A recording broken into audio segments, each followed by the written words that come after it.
Саламатсыздарбы урматтуу Чалкан медиа каналынын көрөрмандары, өлкөбүздө алынган акыркы сааттагы жаңылыктар менен тааныштырабыз.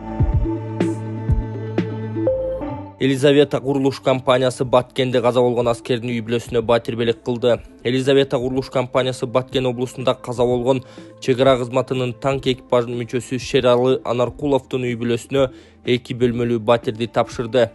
Шерали Анаркулов 2022 жылдын 16 сентябрында мамлекеттик чек араны коргоп жатып курман болгон. 26 сентябрда анын сөөгү Атабейт мемориалдык комплексине коюлган.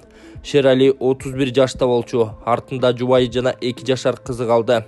Елизавета компаниясынын башкы директору Нуржан Тынымсейитова биздин жерибиз жана элибиз мамлекетибиздеги эң баалуу нерсе экенин белгилеп, Шерали Анаркулов кыргыз элинин чыныгы баатыры жана бул белек анын үй бүлөсүнө жасай турган аз гана нерсе деп айткан ал.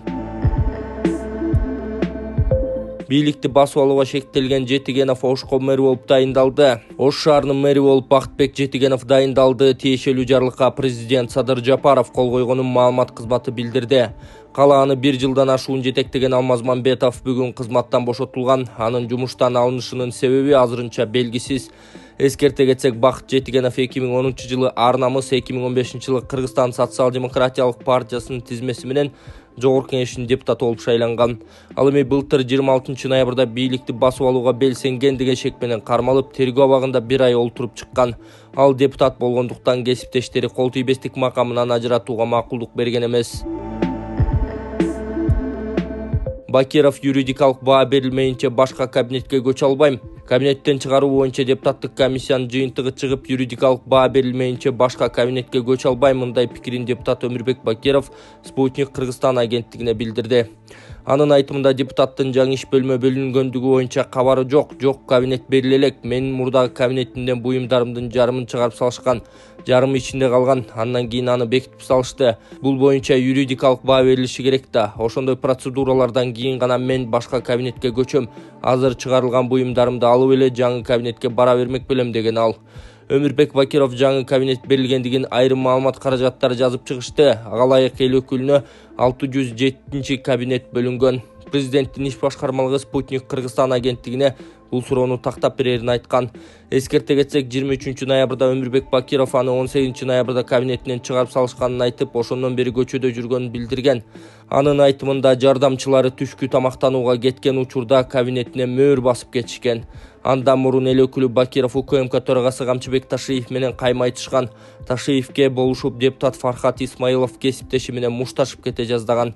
Андан соң парламенттин чарбалык иштерин караган президенттин иш башкармалыгы Бакировго 7 кабаттагы кабинетти бошотуп коюу талабы менен кат жөнөткөн. Эртеси эле депутаттын буюм тайымдарын коридорго чыгарып салышкан. Президенттин иш башкармалыгы Бакиров кабинетинен оңдоп түзөө иштерине байланыштуу чыгарылганын билдирген. Дастан Бекешев депутат Жамгырчиевдин кылмышы жаңыланды. Мадумаров, Масалиев, Бакиров жана Икрамовда иш бар деп жатышат. Гемпирабад маселеси боюнча каршы добуш берген депутаттарды коркутуп жатат дегенге тенденция бар. Добуш берүүдөн кийин башталды. Бул тууралуу 29 ноябрда депутат Дастан Бекешев Супер ТВ телеканалынын саясий коктейль берүүсүндөгү маегинде билдирди.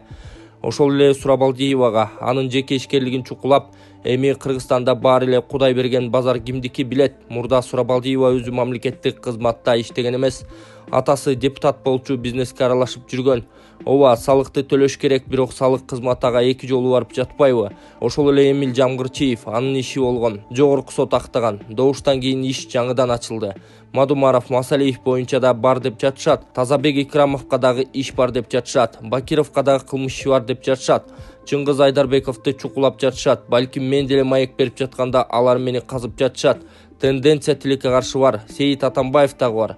Атасы түрмөдө отурат, анын мүлкүнүн баары камакта, деди ал. Ассаламу алейкум, урматтуу кыргызстандыктар. Баарыңыздарды улуу Рамазан айы менен куттуктаймын. Кудайым кармаган розоңуздарды кабыл кылсын. Биз Ислам каржы кооперативи элибизге жардам берүү максатында кооператив болуп түзүлдүк. Биздин кооператив 4 багытта иш алып барат. 4 багытыбыз тең бирдей шарт менен иштейт.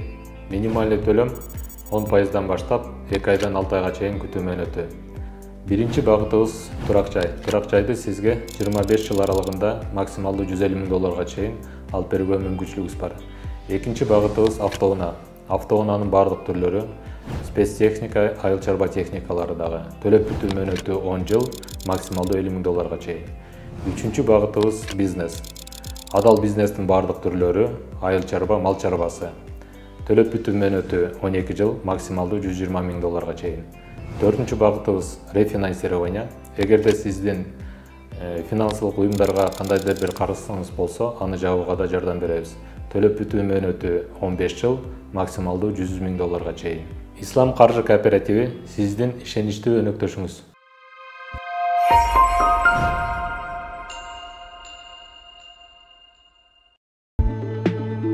Жамгырчиевдин кармалышы депутаттык кол тийбестик маселесин козгоду. 27 ноябрда Жогорку Кеңештин депутаттары Эмил Жамгырчиев жана Чыңгыз Айдарбеков Ак жол өткөрмө бекетинен кармалганын дагы бир депутат Элвира Сурабалдиева айтып чыкты. Кийинчерээк УКМК Айдарбеков кармалбаганын, Жамгырчиев гана кармалып кайра кое берилгенин билдирген. Акыркы күндөрү айрым депутаттарга жасалган мамиле сынга кабылып жатат. УКМКнын төрагасы өткөн аптада айрым депутаттарга оор кылмыш иштери козголоорун эскерткен. Мындай аракеттер парламентаризмге доо кетиреби?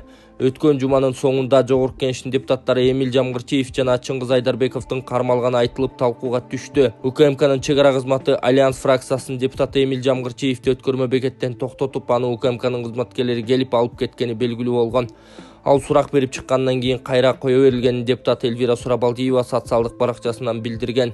Бул окуя депутаттын кол тийбестиги тууралуу маселени козгоп, бийликтин эл өкүлдөрүнө жасаган кысымы катары бааланган. Буга чейин Элвира Сурабалдиева парламентте Кемпир-Абадка каршы добуш берген эл өкүлдөрүнө коркутуу болуп жатканын айтып чыккан.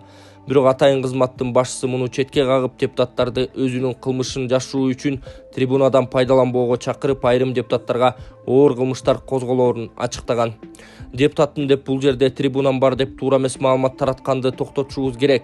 Биз эч кимге эч кандай мыйзамсыз мамиле кылбайбыз, кылууга акыбыз дагы жок. Андан сырткары дагы бир эки урматтуу биздин депутаттарыбызга иштер бар. Муну дагы алдын ала айтып коеюн. Эртең айтып чыкпагыла. Өтө оор кылмыштарга шектелип жаткан адамдар бар. Араңыздарда отургандардан ал шектүүнү биз териштирип чыгышыбыз керек. Ал боюнча керектүү адамдар бизге өз арыздарын берди. Бул биздин милдетибиз деп билдирген УКМКнын башчысы Камчыбек Ташиев.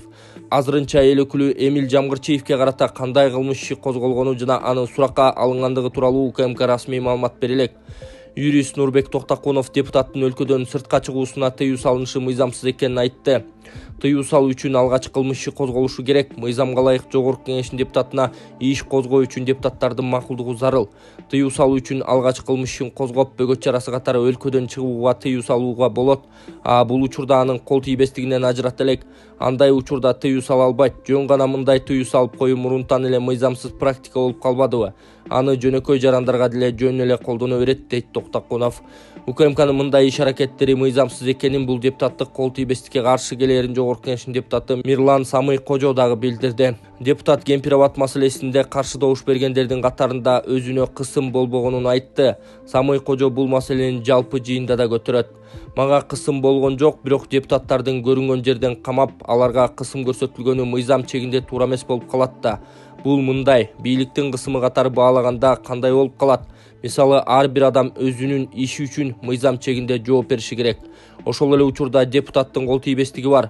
Аларды тинтүүгө жөн жай эле көчөдөн кармап, камап коюуга болбойт деген нерсе бар да бизде. Ошого келгенде бул мыйзамсыз иш аракеттер болуп калат деген эл өкүлү. Ал эми саясатчы Исмаил Исаков парламентарийлерге кысым авторитардык өлкөлөрдө гана болоорун айтып, депутаттар сындаган сөз үчүн же берген добуш үчүн юридикалык жоопкерчиликке тартылбай турганын айтат. Аны менен бирге айрым депутаттардын чын эле кылмыш иштерге тиешеси болушу мүмкүн деген оюн бөлүштү. Эми бул жерде ачык эле көрүнүп турбайбы? Себеби депутаттар өзүнүн айткан сөзү үчүн берген добуш үчүн жооп бербейт деген нормалар жазылып калган. Ошондуктан алардын айткан сөзү берген добуш үчүн куугунтуктоо иш козгоо бул укуктук эмес гана мамлекеттерде болот. Чындыгында азыркы депутаттардын кээ бирлеринде иштер бар экенин коомчулук жакшы билет. Өздөрү ошолордун баарын жашырып алып келишкен, аны атайлап кармап турушкан да. Кийин биз айткандарды аткарбаса биз мына иштерин ачабыз деген пландар болгон, дейт саясатчы. УКМКнын мындай аракеттерине парламент сөзсүз үн катышы керектигин жаранды активист Нурсултан Акылбек уулу билдирди. Ал муну Кемпир-Абад маселесинде каршы добуш бергендерге карата кысымдын бир чети катары баалайт. Депутат Сурабалдиева айтпадыбы? Мени бир ай мурун текшерип, кайра бир айдан кийин текшерип атат дегени менин оюмча ачык эле кысым да. Бул жерде Кемпир-Абад боюнча каршы добуш бергендердин баарына кысым болуп жатат. Эки депутаттын Казакстанга чыгып баратканда тоскоолдукка дуушар болгонуна парламент сөзсүз түрдө тиешелүү структуралардан жооп алышы керек деген Акылбек. Депутаттар Айдарбеков менен Жамгырчиев азырынча үн ката элек. Фракция лидери Жонар Акаев кайрылуу жасап, Айдарбеков ден соолугуна байланыштуу жыйындарга катыша албай турганын кабарлаганын билдирди. Жогорку Кеңештин Альянс фракциясынын депутаттары Жонар Акаев, Чыңгыз Айдарбеков, Эмил Жамгырчиев, Нилуфар Алимжанова жана Азамат Исраилов коңшу Өзбекстан менен чегара боюнча келишимдин мыйзам долбоорун ратификациялоодо каршы добуш берген. Бул маселеде каршы турган депутаттарга кысым болуп жаткан депутат Элвира Сурабалдиевадан башка Өмүрбек Бакиров да айтып чыккан. Ал жыйындар залында атайын кызматтын башчысы менен айтыша кеткен.